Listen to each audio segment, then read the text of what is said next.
Bonjour les gens, je m'appelle Steph, j'ai 28 ans. Euh, je suis un homme trans. Euh, j'ai 2 enfants, un enfant d'11 ans, un enfant de 3 ans. J'ai une blonde fantastique. Puis voilà, c'est le début de mon voyage pour devenir l'homme que j'ai toujours rêvé d'être. Je voulais partager mon bonheur avec vous autres. Ça fait... je vais vous parler un petit peu de mon histoire au niveau de ma transidentité. Ma dysmorphie, etc. J'ai pas été voir de psychologue encore, en tout cas pas par rapport à ça, parce que entre vous puis moi, j'en ai vu des psychologues. Mais bon, donc je me rappelle pas vraiment l'âge que j'avais la première fois que je me suis rendu compte que ce qu'il y avait dans mes pantalons représentait pas ce que je ressentais à l'intérieur. C'est vraiment compliqué à expliquer pour vrai comme feeling.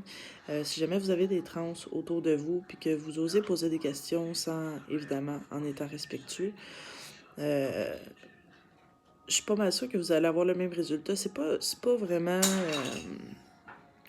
c'est pas vraiment de dire « Ouais, mais je me sentais comme un gars ».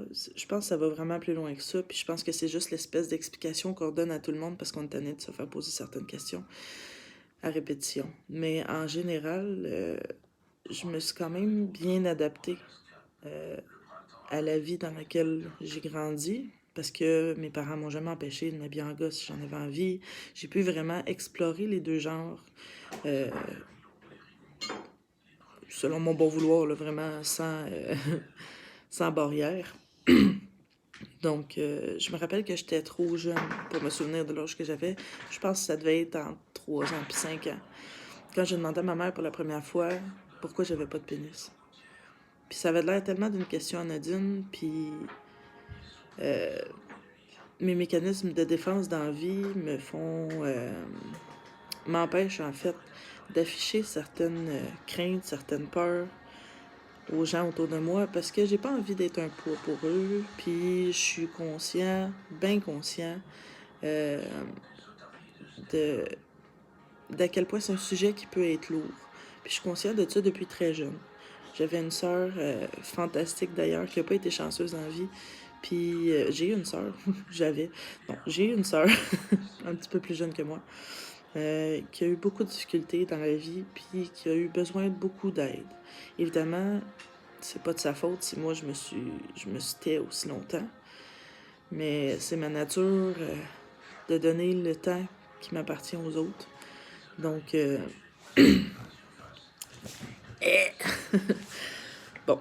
Donc, la première fois que j'ai sorti ça à quelqu'un, en me sentant à l'aise, puis, mais surtout épeurée, là, c'est il y a 5 ans. J'ai parlé à un de mes amis qui, qui avait terminé sa transition, en fait, qui venait d'avoir sa mastectomie, si je me souviens bien. On a parlé beaucoup de comment lui se sentait, de comment lui en est arrivé à cette conclusion-là, parce que je le sentais déjà depuis tellement longtemps que j'étais pas à ma place. J'avais déjà tellement l'impression de pas correspondre à l'image que j'ai de moi-même. Ça, c'est la dysmorphie. Ça, c'est terrible. Parce que on dirait que à partir d'un certain moment, t'arrêtes de te regarder dans le miroir, tu veux plus vraiment le voir à quoi tu ressembles parce que dans le fond, tu sais que c'est pas ça, ce à quoi tu devrais ressembler. Puis ça, c'est bien difficile. J'en parle, j'ai un petit peu les larmes aux yeux, mais là, ça, je suis quelqu'un de sensible, tu sais. Fait que, c'est ça. Liam, mon ami Liam, qui est en train de faire sa transition à ce moment-là, qui était sous hormones, m'a parlé, m'a conseillé.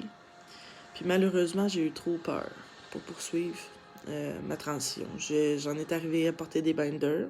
Pour ceux qui ne savent pas, un binder, c'est une espèce de gilet de compression pour compresser les seins, pour que la dysmorphie soit atténuée, pour que l'image que le miroir nous reflète ressemble plus à celle qu'on a à l'intérieur de nous-mêmes. Donc, j'avais commencé à porter des binders, je m'étais rasé la tête, je m'étais habillée dans un style beaucoup plus masculin. Mais j'étais pas nécessairement à l'aise non plus parce que je pense que j'étais pas prêt à ce moment-là à assumer les retombées d'un changement de genre. À ce moment-là, j'avais juste un enfant. J'avais ma fille qui avait 5 ans à l'époque. Puis je trouvais ça beaucoup à imposer à un enfant.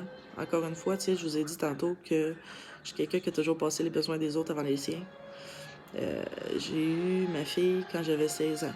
Donc, ça remonte quand même à loin. Puis ça fait depuis que j'ai 16 ans que je passe le besoin des autres avant les miens. Là, on est rendu à une étape de ma vie où j'ai décidé que c'était fini. On est vraiment à un gros tournage. J'imagine que 2020 a fait cet effet-là à beaucoup de gens. Ça me surprendrait pas. Mais dans mon cas, ça a été l'année d'une séparation. L'année de l'acceptation aussi de mon changement de genre, même si c'est, on va pas se mentir, très récent. Mais pour ceux qui ont des enfants et qui pensent à faire une transition, c'est compliqué quand ils sont plus vieux. Mon fils a 3 ans.